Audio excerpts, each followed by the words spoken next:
Hapana ere ane namba mfonere zisore gondo. Pane ma-artist akabuda offside nezuro. Masika chakanaka muri Zimbabwe. Yes no now zitaura na Skimbo pasere Gondo TV. Nasi mnau zedu chakupa zvakasiyana tichibata mukuvharisa kwekorera 2018. Winky D uyu mukuru wemaninja akazorowa nebhodho rekukwekwe mushure mengada kuimba song yake Jecha uyu akavarayirwa zvekuti ana kuti song yake paida kuimbira pasiripo.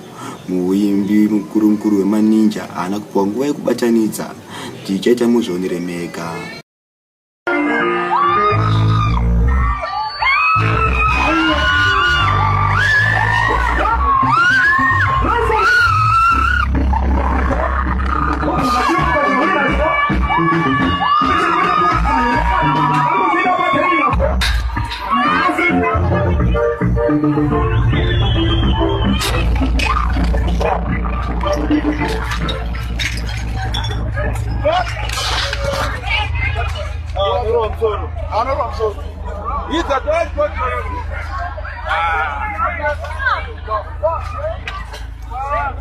Pari zvino muimbi Winky D dauya akazobatwa nawakomana zvekuti pari zvino akatiza mwenja kumupepa nawo maneja wake achitaura iye kuti chimbomere kundibvunza izvozvo ane hasha asi muimbi ari kunzi iye akawanda. Enzo Aisha uyu muimbi wekuimba ndirekudhenyi kwenyu futi iye kumba kwake achirwa nemukadzi akazengarwa nemukadzi mushure mekunge aiti iye angaisa status but makambozvionera kupi zvekuti iwe unorohwa kunzoisa status yauri kubuda usiku iwewe.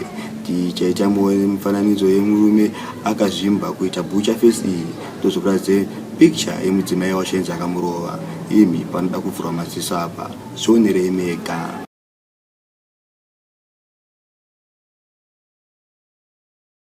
Mike Ketso ava vadzokera pamarket zvekare uye vakabva vazosvika pakuenda kucourt kunoti vakuda maintenance 1.8,000 kubva kuna Andy Muridzo. Ameno kuti vanofunga kuti Andy anawana kupiko chirembuku inowanda nemapeji. Tichaita ndikuradze mapicture Mike Ketso avari kuposta mazuva ano pachislayer zvionerei mega. Toki Vance uyu muimbi azoburitsa song yake akatitsa masoja achitaura iwo kuti mukutuma kuti muzouraya vanhu hamusi kuramba makatungwa nemabhosi anzi ndatungwa naMwari wangu saka ndirambe kuimba DC tichita muzoremeka.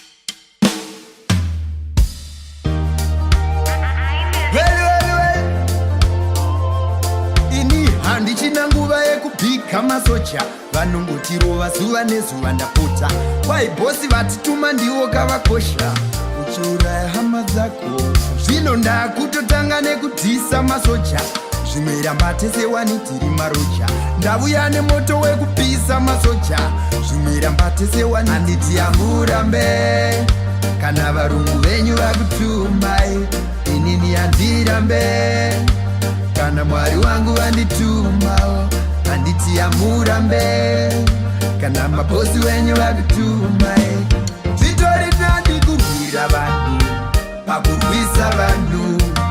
Raskelep uyu muimba papuritsa album rake umwe akabira song wemuimba akamboedza kusumukira zvakaramba anonzi Junior Tatenda tichita muzviremeka. Raskelep kana makudzura masong evafana vakatadza kubudirira kana zvakunetsa ende kumusha munorima mbanje zvinzwirei mega.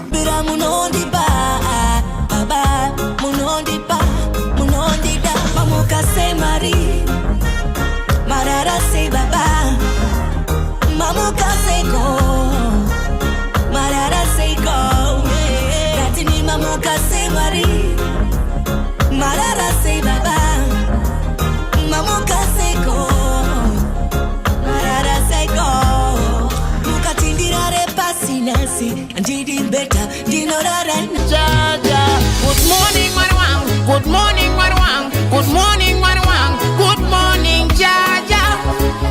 Mamuka say, Jaja. Good morning, Marwang. Good morning, Marwang. Good morning, Marwang. Good morning, Jaja. Mamuka say, Jaja. Atinga zipezi zo upenyu. T-Man mukuru weMountZion uyo akazororawo mugore rina 2019 tichingoti makorokoto uyo akazoenda iye ana sadombo wake anga ari Tana seKalasi Mupanditi ndiye akanga akabata bhegi remari uyo asinenge kuzobatwa neshavi rekudzura zvakafamba zvakanaka. Tinongoti makaita nzira dzakanaka mamwe mageto yusi achachivedzerawo. Zvionerei mufananidzo iri kubuda pachivhitivhiti chenyu.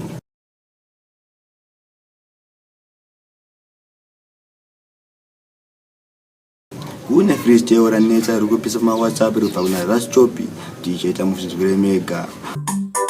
Ndipe zita ndisati ndatokuita bvunza mukoma Pita inini ndenge chita ndabata mafuta inini handizi chituta plazitika ipa mangoma vanhu vese vamagutawo ndabata foni yarowana mfoma John zvanzira Raschopi vakuZimbabwe uye Johnny Wallet ndabata rediyo chipotraka vhidiyo because mangoma angu alikusewa seipefyumu inonzi ndiyoho ndabata kepu vatipe kuti inina ndiboluza hope kasi ndinotoza koita mufana wechidiki vari kubva paDKT apa netikofu iye mufana unonzi Flex T ndichaita muzvinzwire mega.